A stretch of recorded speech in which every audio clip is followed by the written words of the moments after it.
सो ये जो है हमारा सेंटर ऑफ मास, ये छोटा सा टॉपिक जो है छूट चुका था, तो इसे कवर करते हुए फिर हम पढ़ेंगे पैरेलल एक्सिस थ्योरम और उसके बाद पढ़ेंगे हम radius of gyration. So basically centre of मास क्या होता है, जैसे फॉर एग्जांपल जैसे बहुत से बच्चे, मतलब अधिकतर बच्चे ने करा होगा कि कॉपी को जो है वो घुमाते हैं, जैसे कृष्ण भगवान का वो घूमता है ना सुदर्शन चक्र, ऐसे बच्चे थोड़ा कॉपी को भी घुमाते हैं। तो वो बेस्ट एग्जाम्पल है सेंटर ऑफ मास का। मतलब सेंटर ऑफ मास एक ऐसा पॉइंट, एक ऐसा पोजीशन किसी भी ऑब्जेक्ट का जिस पर उस पूरे ऑब्जेक्ट का मास कंसंट्रेटेड हो, और अगर आप उस जगह पर जो है आप जो है उसको बैलेंस करने की कोशिश करोगे तो वो बैलेंस हो जाएगा। तो बेसिकली इसकी बुकिश लैंग्वेज ये होगी कि centre of mass of a system of a particle is that single point where the total mass of the object is concentrated। यानी वही वाली बात कि पूरी बॉडी का मास जब एक पॉइंट पर कंसंट्रेट होगा तो उस पॉइंट को हम बोलते हैं सेंटर ऑफ मास।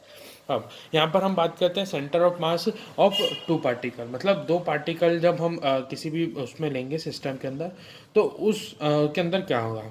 तो बेसिकली हम यहाँ पर क्या लेते हैं कि फॉर एग्जांपल यहाँ पे हमने कोऑर्डिनेटर सिस्टम करा, यहाँ पर कोई एक मास है m1, यहाँ पर कोई एक मास है m2।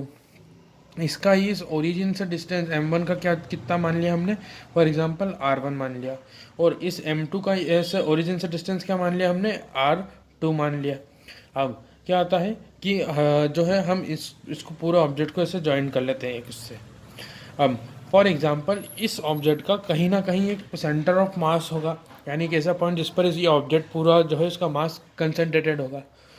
तो हम ऐसा एग्जैक्टली ऐसा नहीं कि सेंटर में ही होगा, मतलब एक फॉर एग्जांपल एक कोई सा भी एक रफ रफ सरफेस है, उसका ज़रूरी नहीं कि उसका हमेशा मास जो है वो एकदम बिल्कुल सेंटर में हो सकता है पार्शली थोड़ा सा इधर हो जाए मास, या फिर थोड़ा लेफ्ट हैंड साइड हो जाए, मतलब ज़रूरी नहीं है।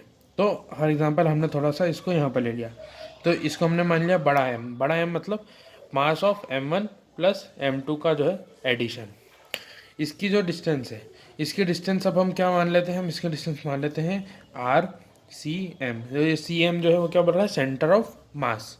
ये सारी कैसी है, एक वेक्टर फॉर्म है। अब हमने क्या करा कि एक इसका फार्मूला बन जाता है कि ये जो आर है, आर सी एम मतलब सेंटर ऑफ मास की जो डिस्टेंस है वो बराबर होगी किसकी, डिस्टेंस ऑफ सेंट, मतलब ये क्या है, आर सी क्या है, डिस्टेंस ऑफ सेंटर ऑफ मास।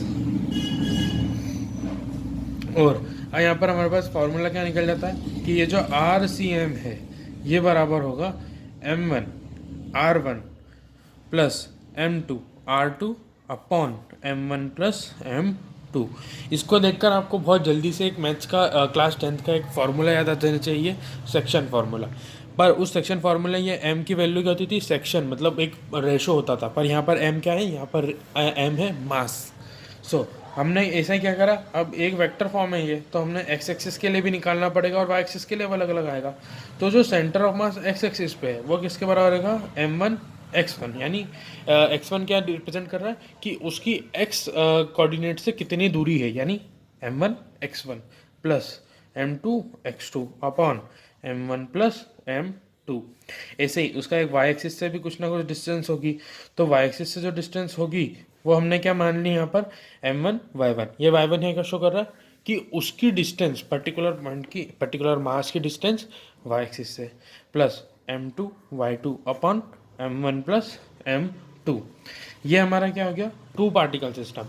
अब हो सकता है कि दो से ज़्यादा पार्टिकल हो, तो हमने क्या बोला कि for n number of particles, n number of particles मतलब कितने ही ज़्यादा पार्टिकल्स हो सकते हैं। तो उसके लिए कुछ नहीं करना है, एक सीधा सा फॉर्मूला याद रखो। जैसे यहाँ पर दो है तो हमने m1 x1 प्लस m2 ऐसे ही एक बढ़ा लिया। तीन होंगे तो m1 x1 plus m2 x2 plus m2 m3 x3, ऐसे करते करते बढ़ते जाएगा। तो हम यहाँ पर एक कॉमन फार्मूला निकाल लेते हैं। तो कॉमन फार्मूला क्या है, m1 r1 plus m2 r2 dot dot dash mn rn। यहाँ पर mn rn क्या दिखा रहा है कि n नंबर ऑफ पार्टिकल्स हो सकते हैं। ऐसे ही अपॉन में भी क्या, m1 plus m2 dot dot dot dash mn मतलब n नंबर ऑफ पार्टिकल्स। ऐसे ही हम इसको एक्स एक्सिस के अलॉन्ग में निकाल सकते हैं और वाई एक्सिस के भी अलॉन्ग निकाल सकते हैं। तो ये एक्स एक्सिस के अलॉन्ग कैसे निकलेगा, यहाँ जब आर आ रहा है, r1 आ रहा है, उसकी जगह x1 आ जाएगा, और y के लिए जब निकालेंगे तो इस R1 की जगह ये y1 आ जाएगा। ऐसे y1 y2 y3 ऐसे x1 x2 x3 ऐसे करते करते कहाँ तक n तक। सो ये बेसिकली हमारा सेंटर ऑफ मास है। और अगर इस पर आप लोगों को न्यूमेरिकल्स चाहिए हो तो जो है आप मेरा जो है कम्युनिटी पोस्ट चेक कर सकते हैं, उस पर आपको इसके जो है एक क्वेश्चन मिल जाएगा। और अगर आप चाहते हैं कि उसको जो है मैं उसके ऊपर भी वीडियो भी बनाऊं तो उस कम्युनिटी पोस्ट के कमेंट बॉक्स में आप उसको छोड़ सकते हैं कि आपको उसका एक्सप्लेनेशन भी चाहिए। तो मिलते हैं नेक्स्ट वीडियो में। Thank you very much.